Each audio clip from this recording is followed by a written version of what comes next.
Come, let us speak of the dancer, not just any dancer, you see. We speak of a soul moving, a soul reaching for the light. In Sufi ways, the dancer is special. She is a symbol, a beautiful sign. Her dance is not for show, it is a prayer from deep within. Her movements tell of a great love. Imagine a heart full of yearning. This heart wants to be close to God.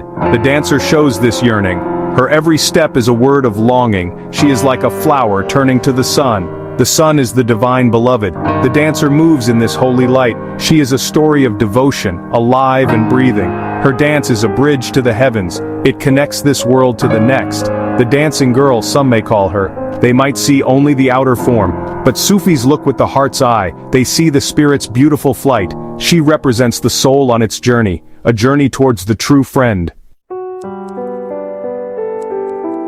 How do we who seek the beloved see this dancer? She is a mirror to our own souls. Her dance shows our inner world. It shows the soul's deep, deep longing, a longing for the divine embrace. She moves with such pure devotion. Her heart is open like a blooming rose. She is lost in the love of God. This is what we also seek. She is a guide on this sacred path. The dancer becomes an image of beauty, not just the beauty of the body, but the beauty of a spirit awakened. Her grace reflects divine grace. Her movements are like poems. Each gesture speaks of divine love. She is a channel for heavenly light. Her dance can purify the watcher's heart. It can stir the soul from its sleep. She embodies the love that sets us free. Think of her as the soul itself, a soul spinning in ecstatic joy. This joy comes from remembering God. She forgets the world and its worries. She remembers only the beloved. Her dance is a form of zikr, remembrance. She is calling out to the one. 7, 6, 5, 4, 3, 2, 1. There was a great Sufi poet, Bulleh Shah. His heart was a fountain of love. He spoke of devotion in a bold way. He used the image of the dancing girl to show a love that breaks all rules, a love that cares not for judgment. He said, "Let me please my beloved," even if it means becoming a dancer. This was a powerful statement in his time. It showed that true love for God is enough. Bulleh Shah taught that sincere devotion is key. It matters more than what people think. "Mullah, call me not to prayer," he sang, "let me please my beloved." His words were like a gentle earthquake. They shook the foundations of rigid minds. He said, "Though I become a dancing girl, I lose no honor." His honor was in his love for the divine. This love was his true prayer. Why did he choose this metaphor, you ask? The dancing girl often lived outside norms. She was sometimes judged by society, but Bulleh Shah saw her differently. He saw her as one who dedicates all, her art, her being, to pleasing the one she loves. This is how the devotee should be with God.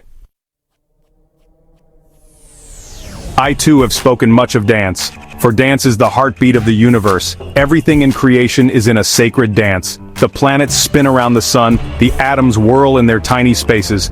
This is all a cosmic prayer, a hymn of love to the Creator. The dancer mirrors this cosmic dance. She becomes one with this universal rhythm. Her soul awakens in this holy motion. I have said dance when you're broken open. Yes, dance when your heart is wounded. Dance if you've torn the bandage off. Let your true self be seen in movement. Dance in the middle of the fighting. Let peace find its rhythm in your soul. Dance in your blood. Let your very life force be a dance. Dance when you're perfectly free. This is the ultimate dance of union. The whirling dance of our dervishes, Sema. It is a journey, a spiritual ascent. We turn and turn and turn. One hand reaches up to receive God's grace. The other hand turns down to share it. We become a conduit for divine love. The whirling embrace, unveiling the Sema ceremony. Let us look closer at the Sema. This sacred whirling of the dervishes, it is a special ceremony, a deep prayer. The dervish prepares his heart carefully. He seeks to purify his inner self. Before he begins to turn, he bows. This bow is to the divine spark in all. Then the music begins, the ney flute cries. It sings of separation and longing for God. The heart of the whirler echoes this song. The dervish wears symbolic clothes, a tall hat representing the ego's tombstone, a white skirt, the shroud of the ego. He removes a black cloak before whirling. This means shedding his worldly life. He is leaving behind earthly attachments. He is preparing for eternal life. Like Neslegul Dogan, a friend says, whirling is preparation for life after death. He is ready to fly to the beloved. As he whirls, he enters a special state. Some call it a trance, a sacred stillness in motion. His mind becomes quiet. His heart opens wide. The turning creates a kind of vortex, a spiritual whirlwind that draws in grace. Divine inspiration can flow through him. Healing energy can touch him and others. Why the dancer sings to God, the core of her importance. Why does the dancer, this symbol, hold such light? Why is she so important in Sufi hearts? It is because she shows us divine love. Her dance is a song of pure love, a love that seeks only the beloved. She moves not for praise or reward, but only for the joy of loving God. This is the highest form of devotion, a devotion that consumes the self and leaves only the radiant flame of love.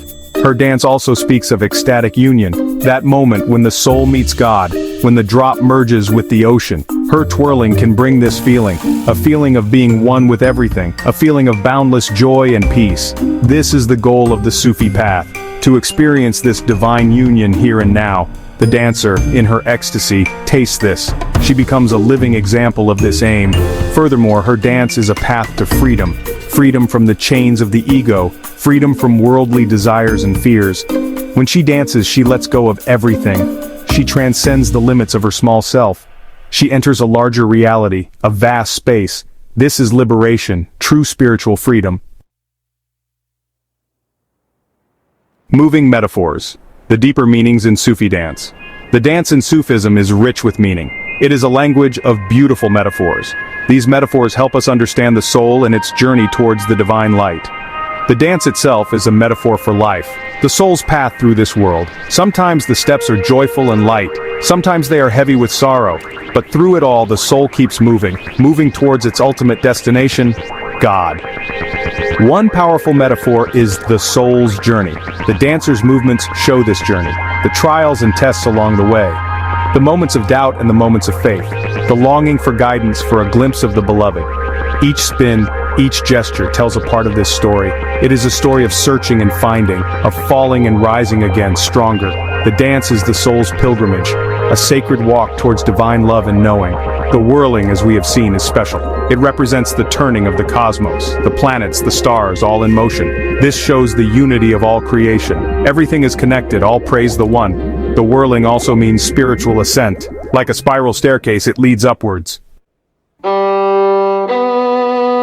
Section 8. More voices in the circle.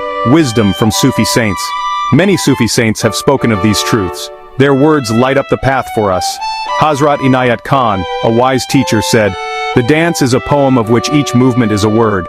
Think of this beautiful idea, each step, each turn, a word of love, a poem written not with ink but with life. A poem dedicated to the divine beloved. This makes the dancer a poet of the spirit. Her body sings the song of her soul. Shams Tabrizi, my own beloved spiritual friend, he spoke of the power of transformative love. He said, "The universe turns differently when fire loves water." This is a deep mystery, a powerful truth.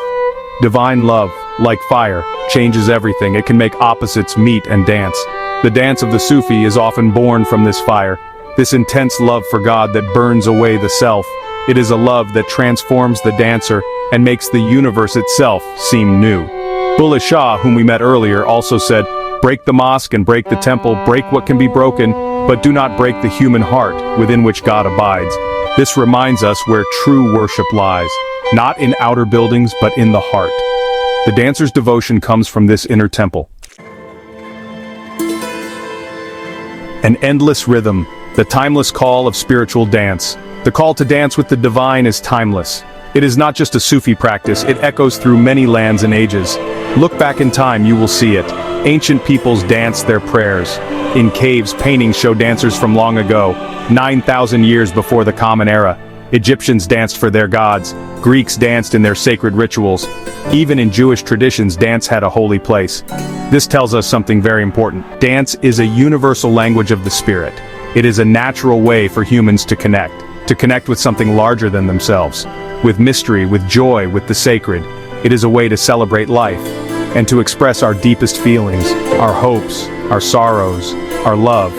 The Sufi dance is one beautiful stream in this great river of spiritual movement. Even today, this call continues. People still find spiritual meaning in dance. They gather to move together, to feel free. In practices like ecstatic dance, they find joy, they find release and a sense of connection. This shows the enduring power of dance. People still find spiritual meaning in dance. They gather to move together, to feel free. In practices like ecstatic dance, they find joy, they find release and a sense of connection. This shows the enduring power of dance.